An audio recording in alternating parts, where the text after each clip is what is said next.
I remember there being accounts by survivors who talked about their terror when they saw him. Look at me. He terrified the people of Plaszow. Many accounts of him were just full of the physical fear that people felt when they saw him. Oh, Christ. That's the voice of Ralph Fiennes, a man who, throughout his career, has certainly been no stranger to playing iconic villains, whether they're animated or ripped straight from a book. I confess myself disappointed. Wasn't there a moment when you kind of knew the Voldemort look was working when you were on set? And you met her? Yeah, I passed by the script supervisor, had a little boy who was on set. Anyway, I passed by this little child. I just looked at this boy. He just burst into tears. And while his role as Lord Voldemort might be his most recognizable, it's certainly not the best villain he's ever played. And you shall be dead. Because in 1993, and before he was a well-known actor, Fiennes played his first ever villain, a man he played with such conviction that it caused the real survivors of the Krakow-Plaszow concentration camp to suffer PTSD when meeting him. Her knees began to give out from under her. She vibrated with terror. She didn't see an actor, she saw Amon Goeth, and she couldn't watch him because it brought everything back. Do you have any questions, sir? Yeah, well, it's top down. I'm fucking freezing. This same feeling was shared by Spielberg himself and the other actors on set, who often dreaded having to do scenes with him. I think Beth Davids, who plays Helen Hirsch, I think she tells me she had a problem being around me, which I can understand. And I realize that you're not a person in the strictest sense of the word. And he achieved these reactions without playing him as a monster or some over-the-top caricature, because what made him truly horrifying was that he played him realistically and like an ordinary man. If you're unfamiliar with the film, it centers around a man named Oskar Schindler as he attempts to save thousands of Jews from the brutality of the Krakow-Plaszow concentration camp, and at the center of that camp was Amon Goeth. Still, nobody knows. And while you might expect him to lash out uncontrollably or scream orders at his officers, that was exactly what Spielberg wanted to avoid, telling Fiennes to forget about the Nazi stuff. Finish. Enjoying the lines, little Polish clicking soldier.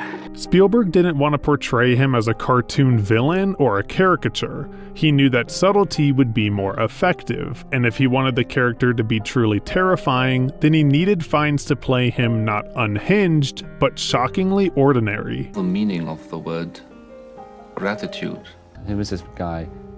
And this is where you see this is where you see this weird distortion, weird fracture of someone who is capable of a human, compassionate action. I have to know, where do you get a suit like that? What is that? But on the other side of him, he is totally negative, totally destructive. Spielberg reinforced this by surrounding Fiennes with moments of stark, quiet horror. The infamous girl in the red coat sequence isn't just about Schindler's awakening. It's about contrasting the casual detachment of men like Goeth with the unbearable reality of their victims. This is the catalyst for the entire performance. Goeth was a man who could sit at a table, drink coffee, and casually decide who lives and dies.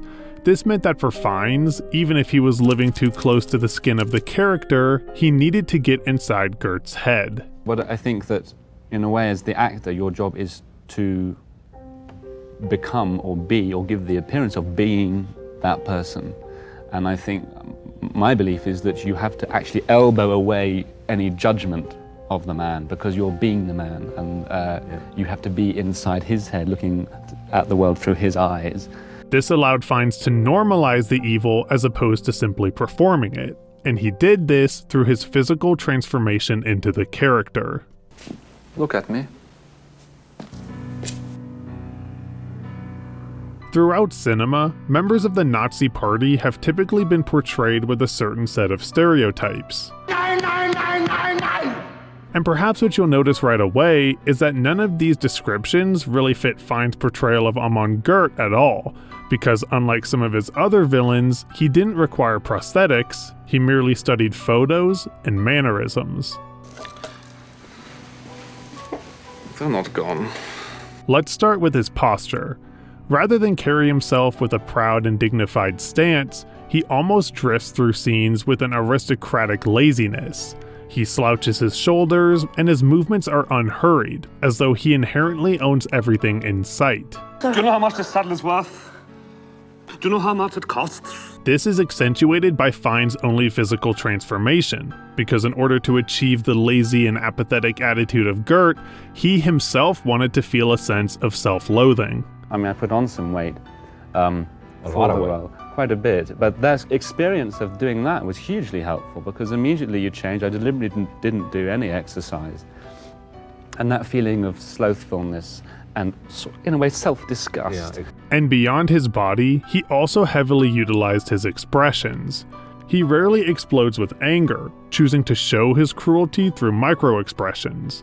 He shows a flicker of annoyance, and perhaps even more importantly, he harbors the dead-eyed stare of a man who has become bored with murder. I wish this fucking night were over. It even carries over into the way he speaks. He doesn't bark commands. He's casual and almost conversational even when ordering executions, as though violence to him is simply a chore.